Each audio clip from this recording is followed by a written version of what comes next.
அம்புலிமாமா ராமாயணம் 45 பாகம். கும்பகர்ணனை பற்றி விபீஷணன் ராமரிடம் இன்னும் இந்த விதமாகச் சொன்னார். கும்பகர்ணன் பிறக்கும் போதே பசி எடுத்து ஆயிரக்கணக்கான மனிதர்களை உண்ணத் தொடங்கினான். மக்கள் அச்சமடைந்து இந்திரனிடம் சரணடைந்தனர். இந்திரன் கோபமடைந்து கும்பகர்ணன் மீது வஜ்ராயுதத்தை பிரயோகித்தார். கும்பகர்ணன் ஐராவதத்தின் தந்தத்தை பிடுங்கி இந்திரனின் மார்பில் அடித்தான். இந்திரன் மக்களை அழைத்துக் கொண்டு பிரம்மாவிடம் சென்று கும்பகர்ணன் மக்களை உண்பதாகவும் தேவர்களை அவமானப்படுத்துவதாகவும் ஆசிரமங்களை அழிப்பதாகவும் பிற பெண்களை அபகரிப்பதாகவும் பிரம்மாவிடம் சொன்னார். பிரம்மா அரக்கர்கள் அனைவரையும் வரவழைத்து அவர்களில் கும்பகர்ணனை பார்த்தார். அவர் கும்பகர்ணனிடம், விஸ்ரவசு உன்னை ஈன்றது மக்கள் அழியவா? இது முதல் நீ உன்னையே அறியாமல் விழுந்து உறங்கிக் கொண்டிரு என்றார். கும்பகர்ணன் பிரம்மாவின் முன்னாலேயே உறக்கம் தழுவி விழுந்தான். அதை பார்த்த ராவணன், தாத்தா, உன்னுடைய கொள்ளு பேரனை இப்படி சபிப்பது அநீதி.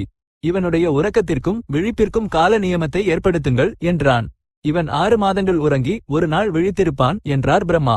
விபீஷணன் ராமரிடம் இவ்விஷயங்களை அறிவித்து, ராமா, உன்னுடைய அடிக்கு ராவணன் பயந்து போய் உறங்கிக் கொண்டிருக்கும் கும்பகர்ணனை எழுப்பியிருக்கிறான். அவனை பார்த்து பயந்து போகும் வானரங்கள் போரில் எதிர்த்து நின்று எப்படி போரிட முடியும்? ஆகையால் வானரங்களிடம் இது ஒரு நடக்கும் இயந்திரம் என்று சொல்ல வேண்டும் என்று சொன்னார். ராமர் நீலனிடம் வானர சேனையை போருக்கு சிட்ஹாம் செய்ய சொன்னார். கவாட்சன், சரபன், அனுமன், அங்கதன் ஆளுக்கொரு மலை சிகரத்தை பிடித்துக்கொண்டு லங்கா வாசல்களில் நின்றனர். இதற்குள் கும்பகர்ணன் ராவணன் வீட்டிற்குச் சென்று புஷ்பகத்தில் வருத்தமாக அமர்ந்திருக்கும் தன் அண்ணனை பார்த்தான். கும்பகர்ணனை பார்த்தவுடனேயே ராவணன் சந்தோஷத்துடன் எழுந்து சென்று கட்டிக்கொண்டான். கும்பகர்ணன் அண்ணனின் பாதங்களுக்கு நமஸ்காரம் செய்து, என்னை தூக்கத்திலிருந்து எழுப்பிய காரணம் என்ன? என்ன பயம் வந்தது? யாருக்குச் சாவு நெருங்கியது என்று கேட்டான். நீ நீண்ட காலம் சுகமான உறக்கத்தில் மூழ்கியிருந்ததால் ராமர் எனக்கு ஏற்படுத்திய பயத்தை பற்றி உனக்கு தெரியாது. ராமர் சுக்ரீவனின் சேனையுடன் கடலை கடந்து வந்து நம் முடிவை காண்கிறார். லங்கையில் இருக்கும் வனங்களையும் உபவனங்களையும் பார், எல்லாம் வானரமயம். நம் அரக்க முக்கியஸ்தர்கள் அனைவரையும் வானரங்கள் கொன்று கொண்டிருக்கிறார்கள். வானர முக்கியஸ்தர்கள் நம் கையில் சாவது காண கிடைக்கவில்லை. நீ மகா பலசாலி, இந்த ஆபத்திலிருந்து காப்பாற்றுவாய் என்று தூக்கத்திலிருந்து எழுப்பினோம் என்று ராவணன் கும்பகர்ணனிடம் சொன்னான். கும்பகர்ணன் சிரித்தான். முன்னர் இந்த விஷயத்தை பற்றி விவாதித்தபோது உன் நன்மையை விரும்பியவர்கள் என்ன ஆபத்து வரும் என்று சொன்னார்களோ அதே வந்துவிட்டது. முன்னும் பின்னும் யோசிக்காமல் பல கர்வத்தால் சீதையை அபகரித்து வந்தாய். நம் தம்பி விபீஷணன் சொன்னபடி செய் என்றான். ராவணன் இந்த வார்த்தைகளை கேட்டு கோபமடைந்து, நீ சிறியவன், நான் பெரியவன், கௌரவிக்கப்பட வேண்டியவன். எனக்கு நீ புத்தி சொல்வது வெறும் வீண் பேச்சு. நடந்து முடிந்ததை பற்றி இப்போது விவாதம் எதற்கு? தற்போதைய கடமையை யோசி. நான் செய்த தவட்டை உன் வீரத்தால் சரி செய் என்றான். ராவணனுக்கு கோபம் வந்துவிட்டது என்று உணர்ந்து கும்பகர்ணன் மென்மையாகவும் ஆறுதலாகவும் இப்படிச் சொன்னான். வருத்தப்படாதே, கோபப்படாதே.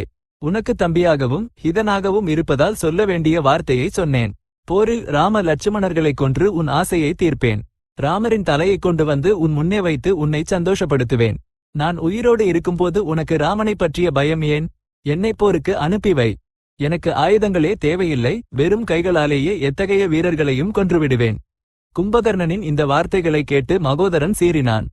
நீ முரட்டு மனிதன், அற்ப புத்தி உள்ளவன், அகங்காரி. ராவணன் செய்யக்கூடாத செயலை ஏன் செய்வார்? கெட்ட செயல் செய்ததால் தீய விளைவு ஏற்பட்டதாக சொன்னாயே, அப்படிச் சொல்வதற்கு ஆதாரம் என்ன? நல்ல செயல்களால் துக்கமும் கெட்ட செயல்களால் சுகமும் ஏற்படுவதில்லையா? சீதையை அபகரிக்க வேண்டும் என்று ராவணனுக்கு ஆசை பிறந்தது. அந்த ஆசையை நாங்களும் பலப்படுத்தினோம். அது அப்படியே இருக்கட்டும். நீ ஒருவன் மட்டுமே போருக்குப் போவேன் என்கிறாயே, ஜனஸ்தானத்தில் அவ்வளவு அரக்க வீரர்களை கொன்ற ராமனை நீ ஒருவன் மட்டுமே கொன்றுவிட முடியுமா என்றான் மகோதரன். தானும் துவிஜீவனும் சம்ஹராதியும் கும்பகர்ணனும் விதர்தனனும் ஆகிய 5 பேரும் சென்று ராமரை கொல்ல வேண்டும் என்று மகோதரன் யோசனை சொன்னான். ராமர் செத்தால் சரி, ஒருவேளை அவர் சாகாவிட்டாலும் இந்த 5 பேரும் போரில் காயங்களுடன் இரத்த வெள்ளத்தில் திரும்பி வந்து ராவணனிடம், நாங்கள் ராம லட்சுமணர்களை தின்றுவிட்டோம் என்று சொல்வார்கள். அப்போது ராவணன் சீதையை தேற்றி பொன்னும் பொருளும் வாகனங்களும் கொடுத்து அவளுடைய மனதை கவர்ந்து விடுவார். ராவணன் போருக்குச் சென்று ராமரை எதிர்க்க வேண்டிய அவசியம் இல்லாமலேயே சீதை அவருக்கு வசப்படுவாள். இதுவே மகோதரன் சொன்ன உபாயம். எல்லாவற்றையும் கேட்டு கும்பகர்ணன், இப்படிப்பட்ட வார்த்தைகளை ஒருபோதும் சொல்லாதே. உடம்பைச் ஜாக்கிரதையாக வைத்துக்கொள் என்று மகோதரனை எச்சரித்தான். அவனை போன்றவர்களின் ஆலோசனைகளை கேட்பதால்தான் ராவணனுக்கு இந்த நிலை ஏற்பட்டது என்றான். போரின் பெயரை கேட்டாலே பயப்படும் மகோதரன் போன்றவர்கள் ராவணன் சொல்வதற்கெல்லாம் தலை ஆட்டிக்கொண்டு வழிகாட்டிகளாக இருப்பதற்கு பதிலாக நிழல்களாக மாறிவிட்டார்கள் என்றான். கும்பகர்ணனின் வார்த்தைகளுக்கு ராவணன் பலமாகச் சிரித்து, மகோதரனுக்கு ராமன் என்றால் பயம், அதனால் போருக்குப் போக வேண்டாம் என்கிறான். நீ சென்று போர் செய்து வெற்றி பெற்று வா. ராம லட்சுமணர்களையும் வானரங்களையும் புசிப்பாயாக என்றான். கும்பகர்ணன் ஓர் அபூர்வமான சூலத்தை எடுத்தான்.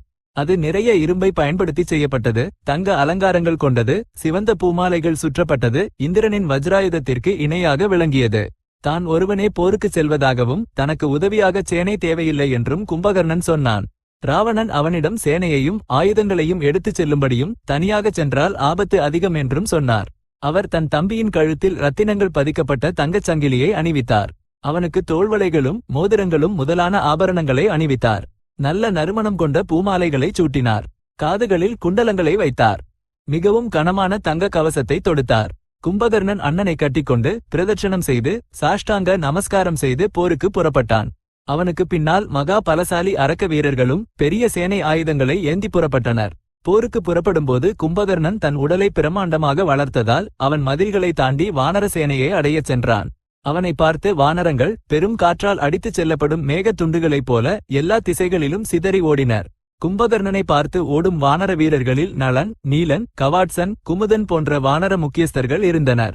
அங்கதன் அவர்களை பார்த்து, உங்களுடைய ஆத்ம கௌரவத்தையும் பராக்கிரமத்தையும் மறந்து எங்கே இப்படி ஓடுகிறீர்கள்? அந்த வருவது போர் செய்யும் அரக்கன் அல்ல, விபீஷக, பயம் உண்டாக்கும் பொம்மை. பின்னே வாருங்கள், இந்த வெருளி பொம்மையை அழிப்போம் என்றான். அந்த வார்த்தைகளால் தைரியம் பெற்று வானரங்கள் பின்னே திரும்பி கும்பகர்ணனுடன் மோதினர். அவர்கள் எரிந்த மலைப்பாறைகளுக்கும் மரங்களுக்கும் கும்பகர்ணன் சற்றும் அசையவில்லை. மாறாக கோபமடைந்து வானரங்களை அழிக்கத் தொடங்கினான். அந்த அடியில் வானரங்கள் ஓட்டம் பிடித்தனர். அவர்கள் ஒருவர் மீது ஒருவர் குதித்துக் கொண்டு ஓடினர். சிலர் ஆகாயத்தில் பறந்தனர், சிலர் கடலில் விழுந்தனர், இன்னும் சிலர் சேதுவின் வழியாக ஓடினர். கரடிகள் சில மரங்களிலும் இன்னும் சில மலைகளிலும் ஒளிந்து கொண்டன. சிலர் அப்படியே அமர்ந்துவிட்டனர், சிலர் மயக்கமடைந்தனர், சிலர் செத்ததைப் போல அசையாமல் படுத்துக்கொண்டனர். நில்லுங்கள், நில்லுங்கள், பின்னே வாருங்கள் என்று அங்கதன் கத்தி வானரங்களை அழைத்தான். வீரர்களாக இருப்பவர்கள் எதிரியைக் கொன்று கீர்த்தி பெற வேண்டும் அல்லது எதிரியின் கையில் மடிந்து பிரம லோகத்திற்கு செல்ல வேண்டும். ஆனால் உயிரை காப்பாற்றிக் கொள்ள கோழைகளைப் போல ஓடக்கூடாது என்றும் கும்பகர்ணனுக்கு ராமர் கையில் நிச்சயமாக சாவு நெருங்கிவிட்டது என்றும் அவன் வானரங்களிடம் சொன்னான். ஆனால் அவர்களோ, கும்பகர்ணன் எங்களை மிக கொடூரமாக கொன்று கொண்டிருக்கிறான், நாங்கள் போகிறோம், எங்களுக்கு உயிர் பிழைத்தால் போதும் என்று சொல்லி கும்பகர்ணன் வருவதை பார்த்து ஓடினர். இருப்பினும் அப்படி ஓடும் வானரங்களை அங்கதனும் அனுமனும் சேர்ந்து இன்சொற்களால் எப்படியோ பின்னே திருப்ப முடிந்தது. பின்னர் அனுமன் 12 வானர வீரர்களை அழைத்துக்கொண்டு போருக்கு புறப்பட்டார். அவர்கள் யாரென்றால் ரிஷபன், சரபன், மைந்தன், தூம்ரன், நீலன், குமுதன், சுஷேனன், கவாட்சன், ரம்பன், தாரன், துவிவிதன், பவனசுதன் ஆகியோர். இவர்கள் அனைவரும் ஒன்றாகச் செய்த போரில் அநேக அரக்கர்கள் இறந்தனர். ரதங்கள் நொறுங்கின, யானைகளும் குதிரைகளும் ஒட்டகங்களும் இறந்தன. அனுமன் காற்றில் பறந்து கும்பகர்ணன் மீது மலைப்பாறைகளை மழையாக பொழிந்தார், மரங்களை வீசினார். கும்பகர்ணன் அவற்றையெல்லாம் தன் சூலத்தால் பக்கவாட்டில் தள்ளிவிட்டான். கும்பகர்ணன் வானரங்களை துரத்தி கொண்டு செல்லும் போது அனுமன் ஒரு மலைச் சிகரத்தை பிடித்து அவனுக்கு குறுக்காக நின்றார். அதைக் கொண்டு அனுமன் அடித்ததும் கும்பகர்ணனின் தலை பிளந்து இரத்தத்தால் நனைந்தது. உடனே கும்பகர்ணன் தன் சூலத்தால் மார்பில் குத்தியதும் அனுமன் ரத்தம் கக்கிக் கொண்டு மயக்கமடைந்தார்.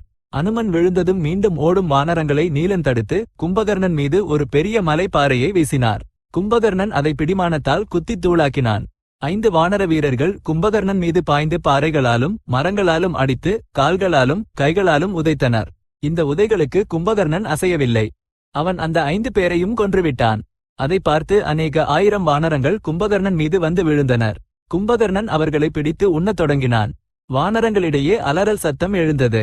அவர்கள் சென்று ராமரிடம் சரணடைந்தனர். அங்கதன் கும்பகர்ணனின் தலை மீது பெரிய மலைப்பாறையை வீசி அடித்தான். கும்பகர்ணன் கோபமடைந்து சூலத்தை வீசினால் அங்கதன் சாதுரியமாக தப்பித்து விரைவாக கும்பகர்ணனை அணுகி மார்பில் அதிரும்படியாக அடித்தான். அந்த அடியில் கும்பகர்ணனுக்கு மயக்கம் வந்தது. உடனே நினைவு பெற்று கும்பகர்ணன் அங்கதனை இடது கைமுட்டியால் குத்தி மயக்கமடை செய்து சுக்ரீவன் மீது சென்றான். கும்பகர்ணன் தன் சூலத்தை வேகமாகச் சுழறி சுக்ரீவன் மீது வீசினான். அதற்குள் அனுமன் வந்து நடுவழியில் அதை பிடித்து 2 கைகளாலும் பிடித்து முறித்து எறிந்தார். 1000 பாரம் இரும்பினால் செய்யப்பட்ட அந்த சூலம் அனுமன் தன் முழங்காலில் வைத்து முறித்ததும் குச்சியைப் போல முறிந்துவிட்டது. சூலம் போனதும் கும்பகர்ணன் ஒரு கல்லை வீசிச் சுக்ரீவனை மயக்கமடைய செய்தான்.